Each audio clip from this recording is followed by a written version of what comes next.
उसको रोटी थी इसलिए गलत गलत सब लिख दिया, ऐसी बुक्स लिख दिया और लोग अंधश्रद्धा में फंस गए। आपको एक सिंपल बात बताता हूं कि मुगल कौन थे। मुगल एक थे कि वो जो लोहार हम कहते हैं ना, लोहार, वो हथियार बनाने वाले लोहार थे। अफगानिस्तान में लोहार, वो नए नए हथियार बना के राजाओं को बेचते थे।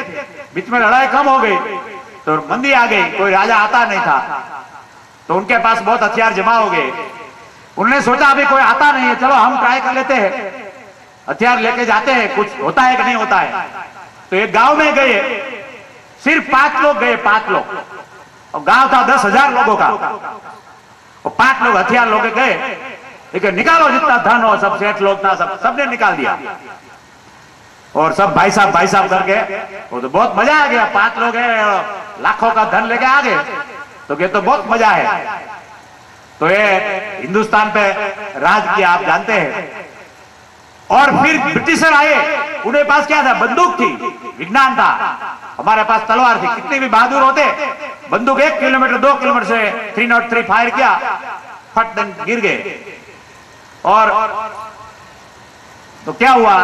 हम वो नहीं सोचा, हम तो ज्योतिष को बुलाया। आपको एग्जाम्पल देता हूं, जब मोहम्मद घोरी पृथ्वीराज के ऊपर विजय करके जा रहा था, फिर जयचंद जिसने बुलाया था, वो जयचंद के ऊपर उसने अटैक किया और जयचंद को खत्म किया। बाद में वो हमारे जो विद्यापीठ थे, विश्वविद्यालय थे हमारी, नालंदा और ये सब थे बिहार में, उधर हमारे हजारों बहुत विद्वान लोग थे। हमारा लिटरेचर था, वैदिक लिटरेचर था, जिसमें हमारा सारा साइंस का ट्रेजर था। तो छोटे छोटे जो राजपूत लोग थे, उधर नजदीक वाले जो राजा थे, वो सब विद्वान के पास गए कि आप महान ज्ञान वेता हो, आप वेद वेता हो, आप बहुत पंडित हो, आपके पास नॉलेज है, आप हमारे घर आ जाइए, आप छुप जाइए और पुस्तक अपनी ले लीजिए। एक घोरी आके चला जाएगा, पर हमारा साथ आपका जो नॉलेज है वो नहीं जाना चाहिए। तो कि हे मूर्ख, हमें सलाह देता है तू? हम तो कि ऐसा यज्ञ करेंगे, ऐसा यज्ञ करेंगे, तो एक जो दोरा धागा डालेंगे, एक कच्चा दोरा डालेंगे कि एक यवन उसमें मर जाएगा, भस्म हो जाएगा, और सारे यवन को हम भस्म कर देंगे। अब हमको जानता नहीं है, हम इतने पंडित हैं, हमें महान ज्ञाता है।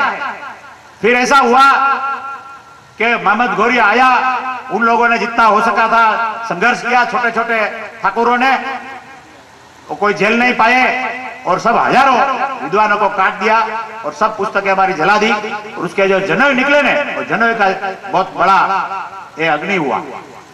तो आप समझिए कि धार्मिक अंधश्रद्धा भारत का पतन का मूल कारण है। और धर्म, ईश्वर में श्रद्धा रखिए, धर्म में चौकस मानिए, पर अंधश्रद्धा में कभी मत मानिए, उससे देश का बहुत बड़ा नुकसान होता है। और दूसरी बात कि विज्ञान में मानिए, टेक्नोलॉजी में मानिए, क्योंकि आपका जो ब्रेन है भगवान ने दिया है। मैं ओपनली सरकार को लिखा है, आप सबको भी कहता हूं कि मैं 100% गारंटी देता हूं कि terrorism in India and general crime can be reduced by 70% and terrorism can be controlled 99.99%। मेरी ओपन चैलेंज है भारत सरकार को, आप सबको। मैं अकेला कंट्रोल कर सकता हूं, पर एक ही बात है कि वो चीज को मानने वाला चाहिए। राजा है ना, राजा, जैसी संस्कृत में कहा होता है, राजा तथा प्रजा, नॉट प्रजा तथा राजा नहीं बोला है, क्योंकि प्रजा तो हजारों टाइप की होती है, तो राजा तो कैसे होने का। तो राजा है, और जो इसको डिसीजन राजा को लेना है, प्राइम मिनिस्टर को लेना है, प्रेसिडेंट को लेना है, हम तो सजेशन कर सकते हैं। और if you believe in science, विज्ञान में जो हम श्रद्धा रखें, कि हमारा भेजा है, हमारा ब्रेन है, वो भगवान ने हमें दिया है, तो why not to use it. जो अपना ब्रेन बोले, अपना जो आत्मा बोले, अपनी बुद्धि बोले, ऐसे क्यों नहीं करने का? हमारी बुद्धि भगवान ने दिया है। कुछ कोई और बोले, ऐसा हमें करने की जरूरत नहीं है। आत्मगौरव में मानना जरूरी है। सिर्फ बातें करने से कुछ नहीं होता है। पक्षा पक्ष का खेल सारे हिंदुस्तान के करोड़ों लोगों को पार्टियों में डिवाइड कर दिया है। ये बीजेपी का है, ये कांग्रेस का है, और जो पार्टी का अपनी पार्टी वाला है उसका काम करने का न्याय हो गया। अपक्ष विरोध पक्ष का है, उसका काम किया तो वो अन्याय है। उसके जो मापदंड है चेंज हो गए। सत्य क्या है किसी को